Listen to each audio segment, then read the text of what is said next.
Once again, greetings to all of you in Louisville, my brothers and sisters. It's good to be with you, even if it's just virtually being with you.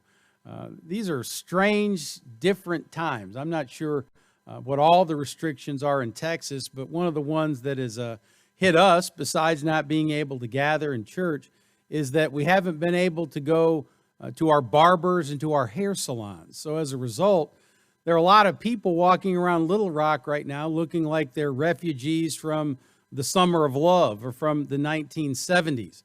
I looked at my visage in the mirror just a minute ago, and I thought, man, I'm glad I'm getting a haircut tomorrow because I'm starting to look like a couple of those cats on the Mod Squad. For those of you that are old, you'll remember that.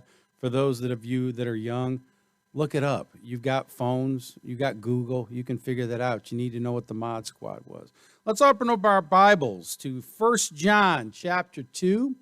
This will be our primary text today, one of them at least, as we deal with the subject, do not love the world. That familiar passage says, do not love the world or the things in the world. If anyone loves the world, the love of the Father is not in him.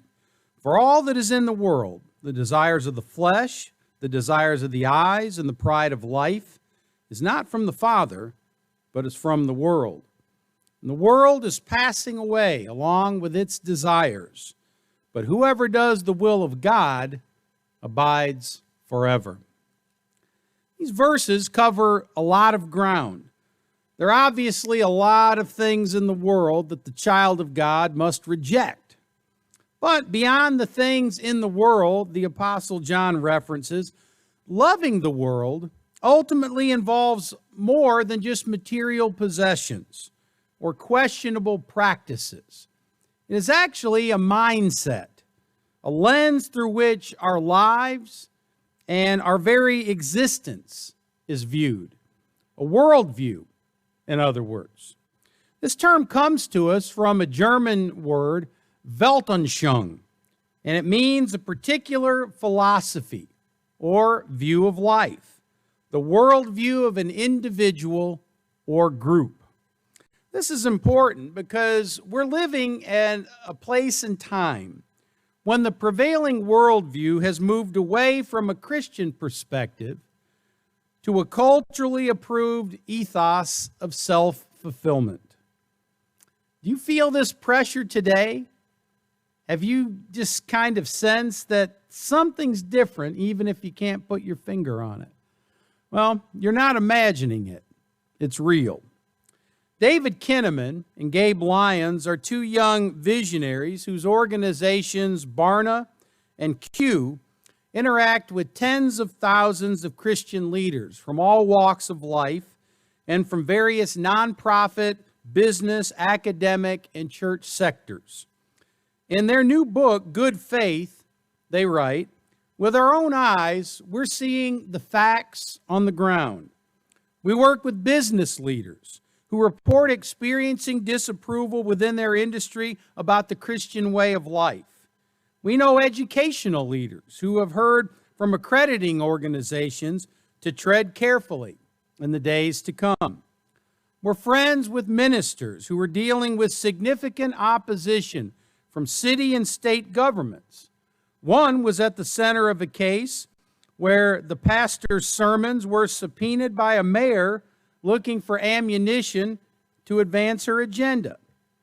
We've had long conversations with college professors and public officials who constantly have to guard what they say and how they say it for fear of professional repercussions.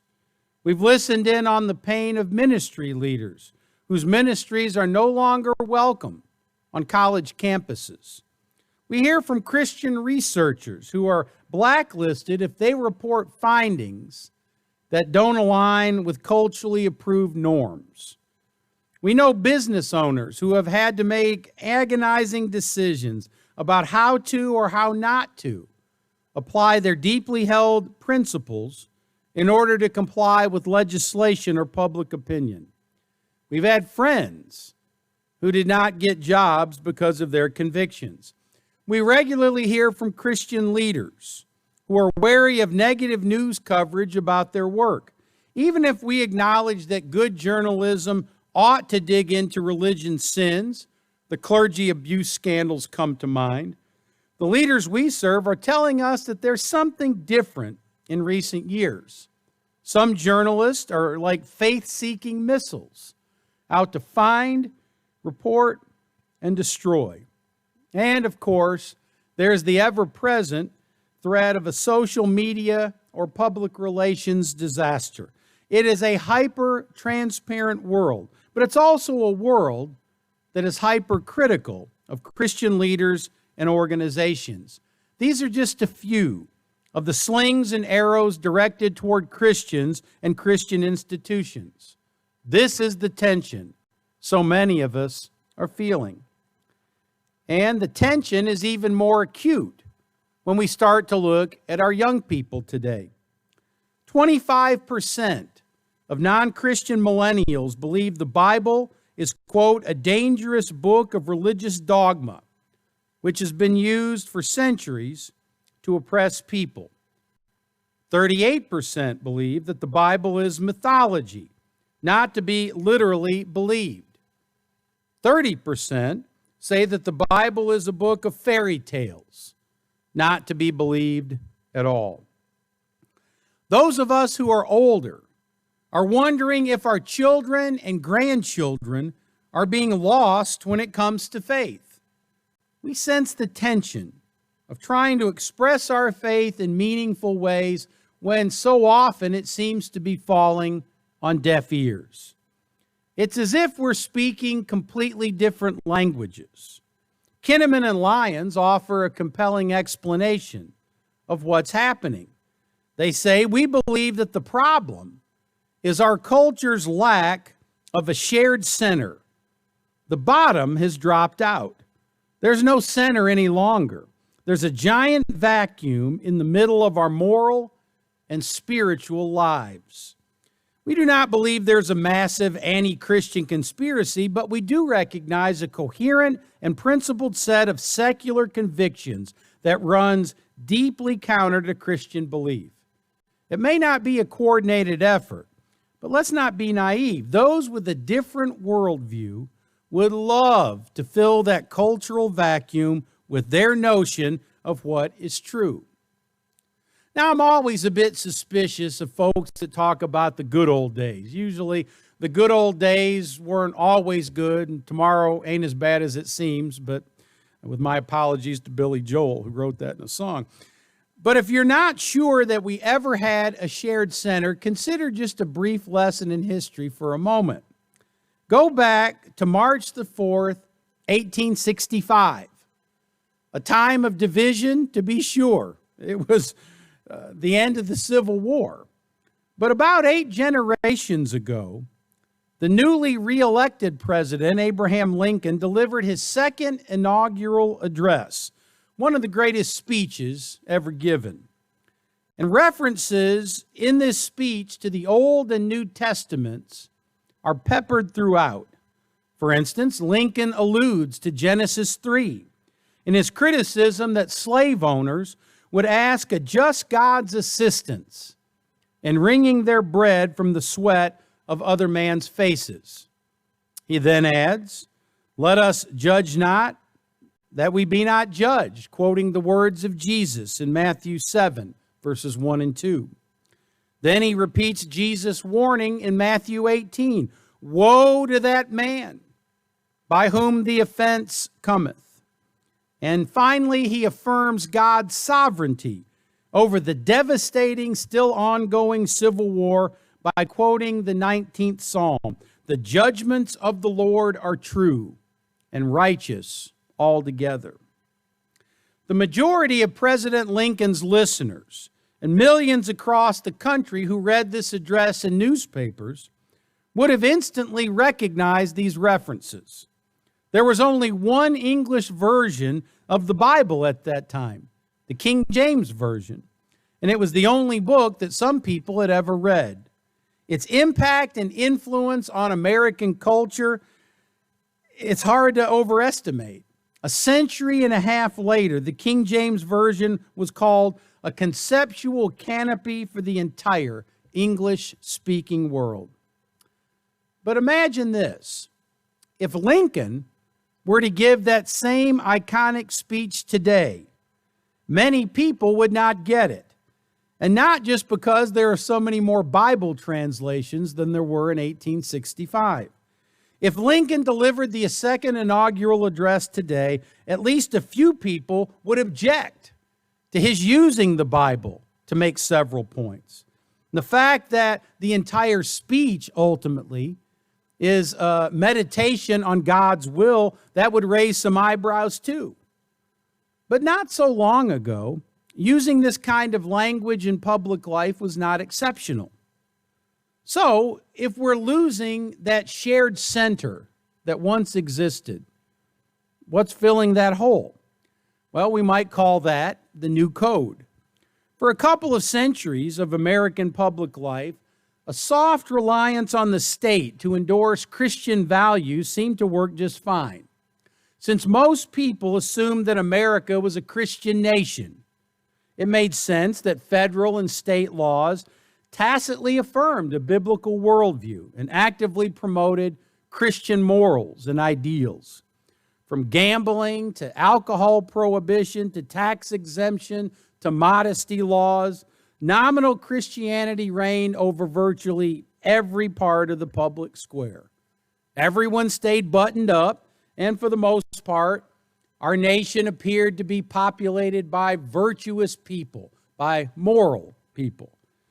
But by the 20th century, more and more people started to see Christian morality as standing in the way of a new moral code, the morality of self-fulfillment.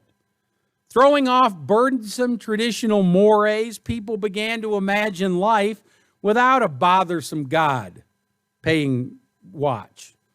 John Lennon captured the zeitgeist in his perennial hit, "Imagine There's No Heaven." It's easy if you try. New research has highlighted the extent to which Americans are pledging allegiance to a new moral code, not the moral code that used to be rooted and grounded in Scripture, but a new moral code that might be summed up in 6 guiding principles. And here they are. Number 1, to find yourself, look within yourself. Because obviously you're the repository of all truth and knowledge. Number 2, people should not criticize someone else's life choices. Does that sound familiar? Do whatever you want to do. Doesn't matter. It's nobody else's business because you ultimately know best. Number 3, to be fulfilled in life, pursue the things you desire most, regardless of what impact that has on your family, your friends, or your neighbors. Number 4, enjoying yourself is the highest goal of life. You don't think that one is deeply rooted in our psyche? Have you ever heard people in the church say, God just wants me to be happy? That's where that's coming from.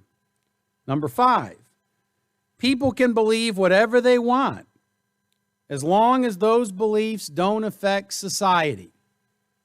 And number 6, any kind of sexual expression between 2 consenting adults is fine. The morality of self-fulfillment is everywhere, like the air we breathe.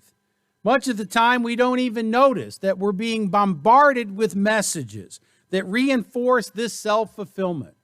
Music, movies, video games, apps, commercials, TV shows, social media, fill in the blank. This me-focused morality is all the rage. To see it, you only have to look at 2 relationships that, according to traditional Christianity, require epic levels of self-sacrifice and focus on others to do right. One is marriage, the other is parenting. Personal fulfillment has taken center stage. Culturally, marriage means little more than someone else making me happy or meeting my needs. It's not about a commitment. It's basically about me being happy, me being fulfilled. And parenting is basically going down that same primrose path. One person on a life coaching website says the following: parenting struggles are a perfect opportunity for personal growth. Use parenting as your path toward personal fulfillment and create your best life. Wouldn't you just love to be the kids of those people? That's just nonsense. It's ridiculous. The only way that you're going to have a good marriage, the only way you're going to be a good parent is by denying yourself, not expressing yourself. And our culture is buying into this same load of bilge water. The idea of self-fulfillment has even crept into American Christianity. We made reference to that just a minute ago with that ubiquitous phrase, God just wants me to be happy. Well, unfortunately, it doesn't end there. Large percentages of practicing Christians embrace the principles of what we might term this new moral code. Notice this from a recent Barna poll that was taken. It says, please indicate whether you agree or disagree with each of the following statements. And here are the statements. People should not criticize someone else's life choices. 89% of Americans agree with that. 76% of American Christians believe it. There's not a lot of difference there. To be fulfilled in life, you should pursue the things you desire most. Not surprisingly, 86% of Americans affirm, but 72% of American Christians agree. The statement, the highest goal of life is to enjoy it as much as possible. 84% of Americans say yes, as do 66% of Christians. People can believe whatever they want as long as those beliefs don't affect society. 79% of Americans say they agree. 61% of American Christians agree. And the last one, any kind of sexual expression between two consenting adults is acceptable. 69% of American adults say yes. 40% of practicing Christians say yes. Here's the thing. That number is rising year after year after year. It doesn't take much to predict that pretty soon those numbers will be indistinguishable from the other. Years ago, Dallas Willard diagnosed this spiritual sickness in his 2009 book, Knowing Christ Today, where he writes the following. This worldview answers that people now live by are provided by feelings. Desire, not reality and not what is good, rules our world. This is true even from the most part within religion. Most of what Christians do in their religion now is done at the behest of feelings. The quest for pleasure takes over the house of God. What is good or what is true is no longer the guide. You see, too many Christians have substituted comfortable living for a life changed by the gospel. So the government's tacit endorsement of vaguely Christian morals has made it difficult in many ways to determine what it means to be faithful beyond just showing up. In recent years, this morality of self-fulfillment has begun to bear its inevitable fruit. People want to fulfill themselves doing things outside the boundaries of cultural Christianity, and they don't want the law telling them they can't. So as a result of this shift, what are we seeing? Well, laws that endorse the broader culture's replacement of Christian morality with the moral code of self-fulfillment. And according to that moral code, any competing morality, say a religion, that seeks to constrain someone's pursuit of personal fulfillment, that religion itself must be constrained.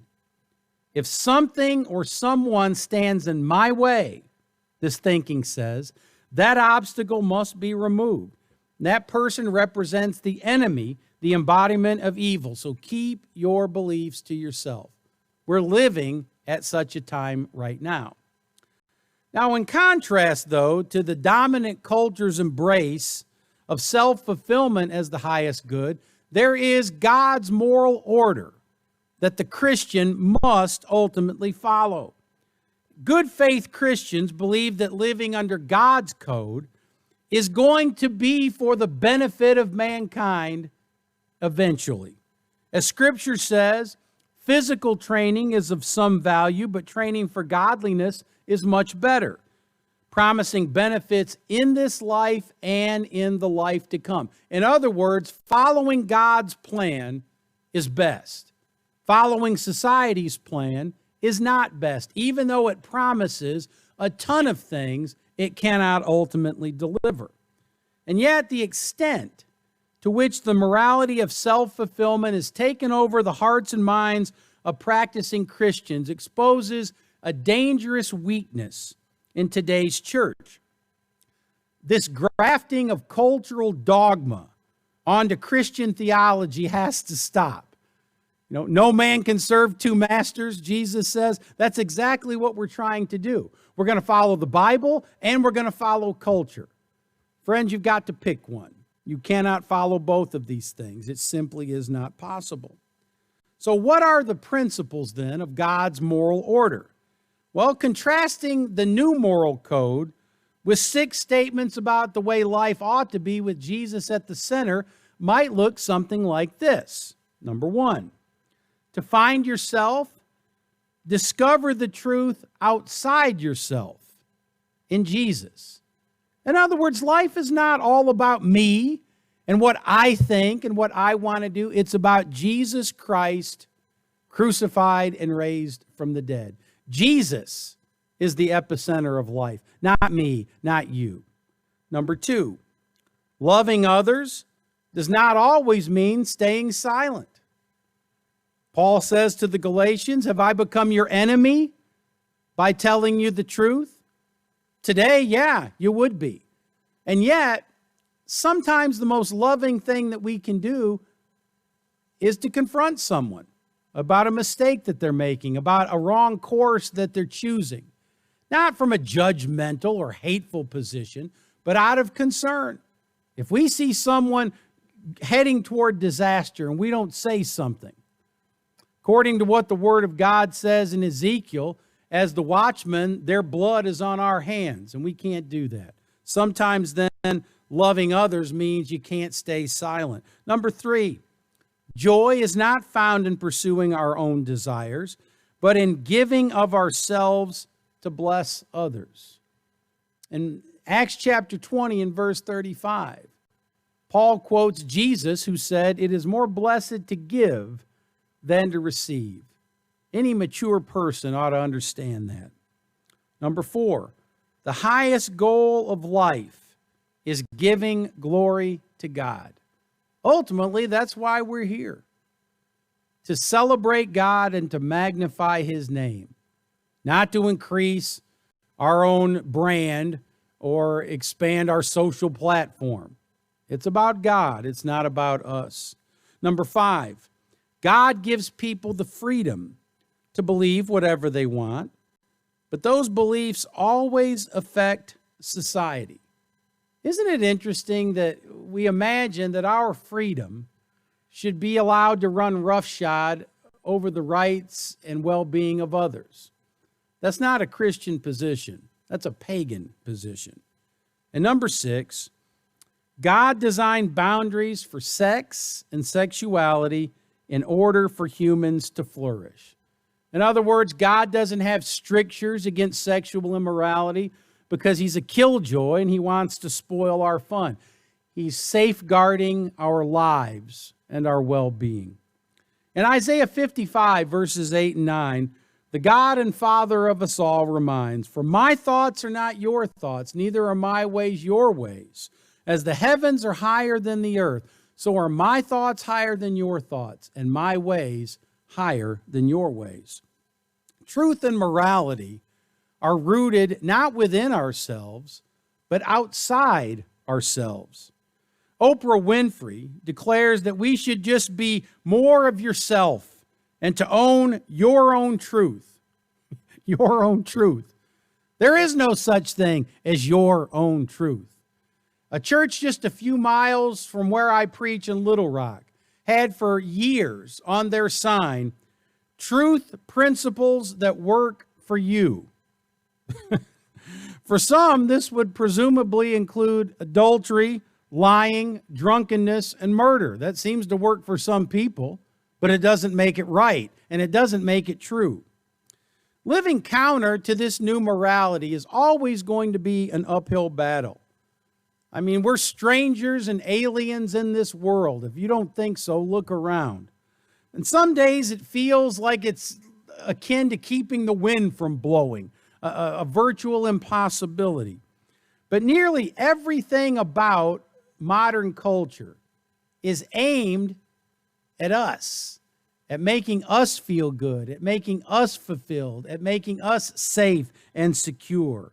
A delicious meal, your dream holiday, the perfect house, great sex. What will fulfill you? For ages, humans have been careening towards self-indulgence. But today, we've actually put society's stamp of approval on it and saying that is what life is all about. But it's not. Life is about the way of Jesus. In the Westminster Catechism, the very first question given is this: what is the chief end of man? The answer, as generations could attest, is to glorify God and to enjoy Him forever. There are profound moral implications here. If the highest goal of life is God's glory rather than our enjoyment, then our outward behaviors and inward character will have a drastically different shape. A few years ago, one of my good friends and elders were going out to New Mexico for the Red River Family Encampment. And we stopped the day before it began and spent the night in Santa Fe, New Mexico. We got there the day after the Supreme Court decision was made legalizing same-sex marriage. And coming there to the town square, there was a raucous celebration. You see, this same-sex marriage dog obviously has his or her paraphernalia on. There was a band shell in which you could see there were probably a couple of thousand people there celebrating the Supreme Court's decision to let women marry women and men marry men. And they were singing the national anthem. And I thought, boy, oh boy. And when they got to the close of the song, to the stanza, "Oh, say does that star-spangled banner still wave, o'er the land of the free," and there was raucous cheering for what seemed like minutes. And my heart sank. You see, friends, exchanging the truth for a lie does not make us free. It makes us slaves to sin. That old Irishman, Jim McGuigan, put it pretty well when he said these words: there are biblical truths that cause less than a ripple in our lives. There are others that subvert our views of ourselves and the world we live in and have eternal consequences, affecting our whole salvation, our inner shaping, our life, and our view of the world. And all of this because they bring before us truths like Jesus is Lord. I want you to think about something as we close. There's a little girl here that was pictured named Rivers. She comes to our congregation, and she had a rather difficult entrance into the world. She was born to a mom that when she was just a couple of years old, abandoned her and her father because she wanted to go live the good life of getting drunk and getting high and doing what she wanted to do. I was privileged to be there when her father was baptized into Christ. And that's something I'll remember until the day that I die. because I was on one part taking this picture, and you can see at the other end of the baptistry, that little girl was there watching her father become a Christian, and she was clapping. Let me ask you a question again. Is life about us, or is life about God? Is happiness and fulfillment found in doing everything that I want to do? Or is it aligning my life, my heart, and my mind to the desires of Jesus? That's ultimately where life is found. When Jesus says that I came that they might have life and they might have it more abundantly. Friends, that's what he's talking about. He's not talking about a bunch of nitwits going out and living lives of raucous immorality and then calling it fun at the end of the day. He's talking about fulfilling the purpose for which we were created. May God bless us as we seek to do just that. Go with God, my friends.